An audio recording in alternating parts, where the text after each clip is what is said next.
The Final Boss is back. He made his return at WWE Bad Blood in grand fashion at the end of a main event, at the end of a wild Saturday, which obviously featured a crazy MLB playoffs, featured crazy upsets in college football, featured a barn burner Hell in a Cell match between CM Punk and Drew McIntyre.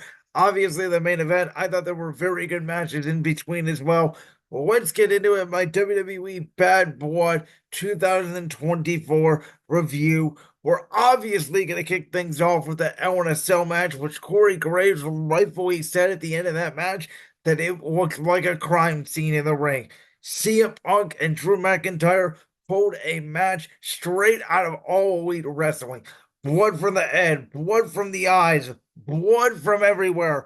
McIntyre Punk, this hate feud, this literal blood feud, led to what we thought would be an absolute brutal Hell in a Cell, and we were not disappointed. Of course, including CM Punk trying to use the edge of the table, the legs of the table, which I don't know if I've ever seen before, trying to drive them into the eyes of Drew McIntyre. You had Drew McIntyre using a wrench to try to rip at the eyes of CM Punk. Obviously, that toolbox came into play with CM Punk using the toolbox to bash Drew McIntyre over the head, causing Drew McIntyre to bleed. You had the incredible suplex spot that Drew delivered to CM Punk through the table on the outside. These two guys looked like they could barely move. You had Punk thinking McIntyre was going to prey on his knees for him. Then McIntyre able to hit the low blow, able with a Claymore kick. It was not enough, though, for CM Punk, who eventually, after McIntyre would miss with a Claymore kick on the steel steps after bringing in a bag, which was not filled with thumbtacks, but it was filled with beads from the bracelet of CM Punk. It was at this moment that Drew poured the bag of bracelets over the bag of CM Punk, both men bloody as hell. Both went 30 minutes of physical battle. Again, McIntyre goes for the Claymore after brutalizing CM Punk. All this time, including a Claymore, which Punk had kicked out of early in the match. CM Punk was able to move out of the way. CM Punk was able to wrap a steel chain around his right knee. CM Punk was able to shove the beads down the throat of McIntyre. Boom, GTS. One, two, three, and one of the best and most brutal WWE matches in years. And I thought both men were able to sell it well, with CM Punk needing oxygen when he got out of the ring, and obviously telling WWE's medical staff to call his wife because this feud is over. CM Punk is now going to move on, presumably to the world title picture, which we'll get to later in the night. Who knows about Drew McIntyre? He may need to take some time off. Again, I had predicted Drew to actually win this match. I did not know if CM Punk was going to go over per se in this feud. I thought for Drew McIntyre's character to finally end CM Punk, to finally win a Hell in a Cell match, what he had never done in his career up until this point, would have been poetic justice. But in the end, Drew McIntyre will still be searching for the World Championship. May again wind up in the hands of CM Punk soon. Drew McIntyre, I bet, will still not be able to get CM Punk out of his head.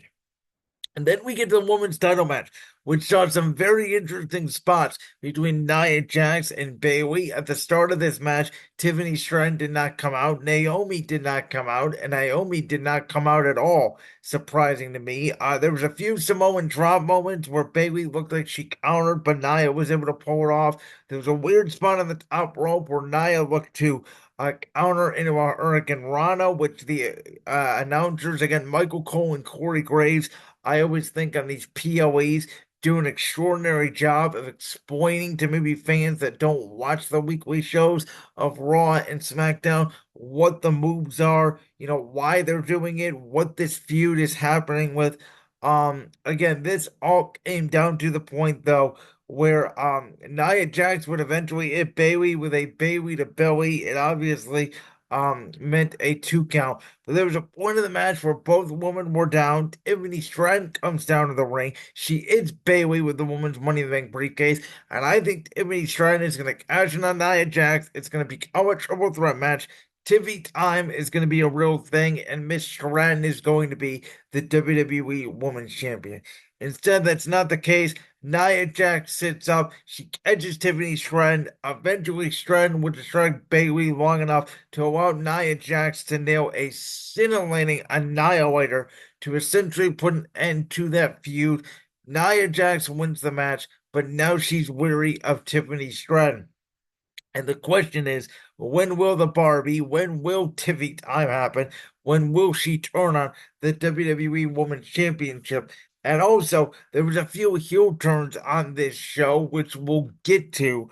But when will Naomi turn heel on Bayley? Will it be as soon as this Friday on SmackDown? Again, I thought it was going to happen at this PLE. I got a lot wrong on this PLE. The only result I got right was Nia Jax here retaining the Women's Championship.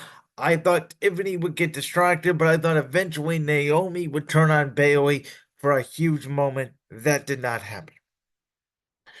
I thought Finn Balor was going to defeat Damian Priest with help from the Judgment Day. And yes, Carlito and JD McDonough did come down. They did give Finn Balor the distraction. After these two men had a good match, not a great match, Finn Balor was to deliver, a couple coup de grace to the back of Damian Priest as Priest tried to stand up with obviously JD McDonough, Carlito distracting the officials. But at the end of the day, a South of Evan chokeslam from the former El Champion, Damian Priest, goes over here. But I don't think this feud is over. And it's interesting enough because the next match we had Liv Morgan versus Rhea Ripley. Obviously, Dominic Mysterio hanging above the shark cage. I thought their match started off slow, picked up late, especially when Dominic fell out of that shark cage, was hanging. That was a very scary spot to watch. I'm glad Dom obviously did not fall and he was secure with those chains. The story was obviously Rhea Ripley being so distracted by Dominic Mysterio that she did not realize that Raquel Rodriquez returned to take out Rhea Ripley, force the disqualification, and allowed Liv Morgan to retain the Women's World Championship. Again, I did not think by any means this was the two ladies' best match. I did think that their SummerSlam match was better, but I find it interesting now that Priest defeats Balor but Morgan defeats Ripley. I thought they were both going to go in tandem. Um, and obviously that did not happen, but I do think that this feud with the Judgment Day will continue. I think this is one of a series of matches between Priest and Finn Balor, and I don't think Rhea Ripley, Liv Morgan is done completely. They may go away from it for a little while. Liv Morgan's gonna use Raquel Rodriguez as her Evie for a little bit.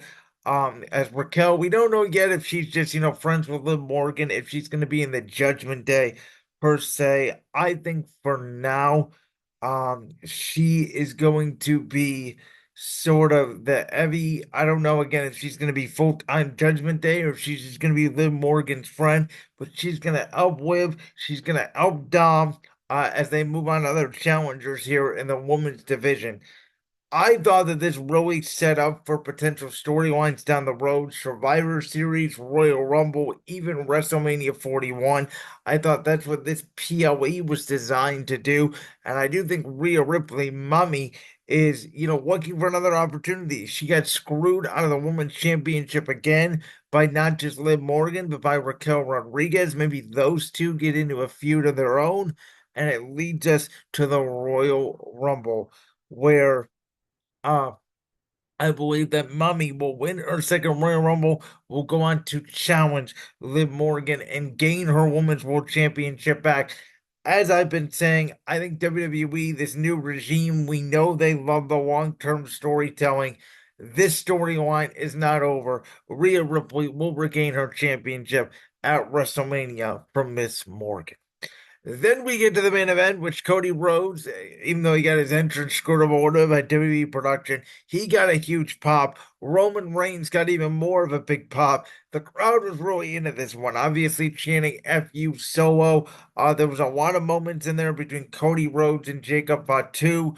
I thought the commentary did a good job of, saying that Cody Rhodes and Roman Reigns were getting along just for this match. There was no interdissension, and obviously, it came down to the fact that Jimmy Uso, the original, alongside Jay, member of the Bloodline, came back to help his cousin. Jimmy was always in Roman Reigns' corner when Jimmy turned on Jay last year at SummerSlam, and while Jay Uso, the Yeet Man himself, has broken away on Monday Night Raw, has become the Intercontinental Champion. Jimmy Uso was taken out by his younger brother Solo Sikoa. The SmackDown after WrestleMania 40, Roman Reigns is not there. Jimmy Uso recovers. Jimmy Uso returns to help his tribal chief. And you could see even after the match, when obviously Reigns was able to put down Solo Sikoa for the victory, there was sort of a look in shock of Roman, like, should I trust Jimmy? Is Jimmy going to turn on me? Jimmy, do you really believe in me? And Jimmy pretty much told Roman Reigns, you are my tribal chief. I'm always going to believe in you. Then the bloodline started attacking Cody Rhodes again, and I thought this was really interesting.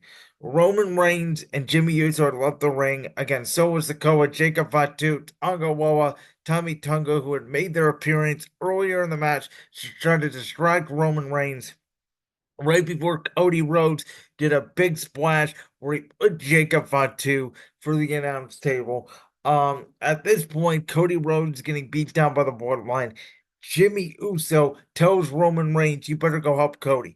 And Roman said that was just a one-time deal. Cody doesn't need my help. I'm still pissed off at him, essentially. And Jimmy says, nah, man, a bloodline enemy is our friend. So Roman and Jimmy come back. They help take out the bloodline. And then Roman grabs the Undisputed Championship, gives it to Cody Rhodes. There's a big stare down. And all of a sudden, boom, the final boss returns. He shows up to a massive pop from that Atlanta, Georgia crowd. He counts one, two, three, and leaves the ring, which I think could be two different possibilities. The one, two, three could be pointed out as The Rock pinned Cody Rhodes. One, two, three. And as soon as The Rock left the building in Atlanta, he went on IG Live. He got a promo like only the final boss can. And the final boss basically looked up at a truck that WWE had, one of their production trucks with Dusty Rhodes on it, and pretty much said, Dusty, I love you. F you to your son Cody. So we know Rock and Cody is not finished. The Rock came out with the People's Champions belt, but also could it be a sign as he stared at the tribal chief that he is not happy with his cousin Roman Reigns? And Solo Sikoa was caught on camera as he was running away from Roman and Cody alongside Jacob Fatu, who was made out to be an absolute beast in this match, that it was all part of the plan. Which leads us to, is The Rock behind the new bloodline? Will we get The Rock, Solo Sikoa, Jacob Fatu, Tunga Wanga, Tommy Tunga in war games against Roman Reigns, Jey Uso, Jimmy Uso, potentially Sami Zayn, and Cody Rhodes? I think that would be one hell of a bloodline war games match. The other question that I have coming out of this, will Cody Rhodes ever face Jacob Fatu for the Undisputed Championship? As well as, when will Cody Rhodes and Roman Reigns 3 take place? Because you've heard my interviews over the last couple of weeks. You've heard my thoughts on Championship Rings, the show I do every Tuesday night, 6 p.m. Eastern, in collaboration with Voltage Live, with Josh Unger. I told you guys since really the announcement was made that Monday Night Raw was going to Netflix in January 2025, that's where you do Roman Reigns versus Cody Rhodes. Now I think of it, and they were comparing Roman Reigns and Cody Rhodes on commentary Saturday night. I want to the Mega Powers, and I'm thinking, do we do Roman Reigns versus Cody Rhodes at the return of Saturday night's main event? Could you imagine that rating pop? The Stone Cold Steve Austin and Rock, the Hogan Macho Man of our era, Cody Rhodes, Roman Reigns one more time with the potential return of the final boss. There's always a scenario where the final boss returns, he wins the Royal Rumble, or he even comes back at the Royal Rumble if you do Roman and Cody at the Rumble. So many different scenarios, right? You could do Roman and Solo at WrestleMania. You could do Roman, The Rock, Cody, triple threat at WrestleMania. A lot of different scenarios. The action did not conclude, though, once the PLE, went off the air because a fan recorded Kevin Owens attacking Cody Rhodes in the parking lot. So I technically got this right. I said Kevin Owens was going to turn on Cody Rhodes, though I thought it was going to happen during the match. Again, I thought there was going to be some help from the Judgment Day. I thought there was going to be Naomi turning on Bayley, which did not happen. But The Rock did come back. Roman Reigns is an OTC, is incredible as a babyface. He got an even bigger reaction than Cody Rhodes in his hometown of Atlanta, Georgia, which I predicted. It's one of the reasons why I wanted the tribal chief that I do acknowledge, by the way, to retain the Undisputed Championship against the American Nightmare during night two of the Bloodline Rules match at WrestleMania 40, because Cody Rhodes' championship reign has not been interesting to me really at all. But now we get an interesting dynamic. Kevin Owens finally snapped, finally turned heel on Cody Rhodes. I think we're gonna get heel KO against babyface Cody Rhodes at Crown Jewel, potentially, or even on SmackDown down the line, or at Survivor Series. Because the other thing they announced on the show was obviously Crown Jewel is gonna feature the men's champion versus the men's champion, the women's champion versus the women's champion for some Crown Jewel crown. That really doesn't matter, but I think it's gonna be a Crown Jewel gimmick. Now, at the time of this recording on Monday, this is before Gunther takes on Sami Zayn for the World Championship. There's some speculation out there Sami Zayn could win the title. Obviously, the Sami KO connection with Cody Rhodes could be interesting. I don't think that's the case, though. I'm saying this ahead of time, obviously. I do think we're going to get a great match between the Ring General, the American Nightmare, Crown Jewel. We'll also get Nia Jax, Liv Morgan, which again could lead us to a Tiffany Stratton cash. So I thought the show overall was a good B2B plus. The Hell in a Cell match, the main event, everybody looked great in both those matches. Hell in a Cell was one of those brutal matches that I've seen in my time watching WWE. Obviously, the main event set up the return of the final boss. We all thought if it was going to main event, The Rock coming out could happen, or at least a big return. Now we're waiting for the return of the Wise Man. But the one thing I love about WWE in this new era is sort of the little Easter eggs, the long-term approach to storytelling. Naomi is going to eventually turn on Bayley, as I already talked about. Tiffany Stratton is going to turn on Nia Jax. She's going to win the Women's Championship at some point. We all knew Kevin Owens was going to turn on Cody Rhodes at some point. Now what happens to Randy Orton? We all thought down the line you had Randy Orton and Cody Rhodes for the Undisputed Championship. Is that scenario out the window now? Does Orton turn on KO? Does he turn on Cody? What the hell happens in that situation? What the hell happens with Roman, The Rock, the new bloodline, the old bloodline? How do they get Sami Uso and Jey Uso back on the same page? So there's a lot of Easter eggs going on here. There's a lot of interesting what ifs, and it's making us watch each and every weekend on Raw and SmackDown. I love it. Usually in WWE, the fall is a little bit of a dry time. We obviously have football, we have college football, we have obviously the MLB playoffs going on. I talked about all of that earlier today. Wrestling is sort of on the back burner of all of that, but this year in WWE may be one of the wildest falls we've ever had. Not only are we on the road to Crown Jewel, we're on the road to Vancouver, we're on the road to Indianapolis, we're on the road to Las Vegas, WrestleMania 41. I cannot wait. Again, I thoroughly enjoyed the show. I thought there were some mid-card matches in there that were You could have put Sami Zayn and Gunther on this show. Obviously, they had the spot with Gunther and Oldberg, which if that match ever does happen, I just want Gunther to kill him. I can't stand Oldberg, to be honest with you. He's a one-trick pony. And those of you that have been watching or listening to me for a long time do know that. But despite that now there's heavy intrigue in the World Championship match tonight. So kudos to WWE.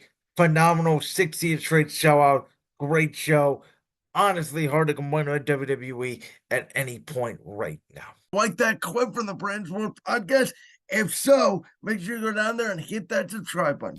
While you're down there hitting the subscribe button, make sure to also hit the notification bell so you never miss another upload. And make sure you check out all the other clips from the Brand's World podcast right here on YouTube.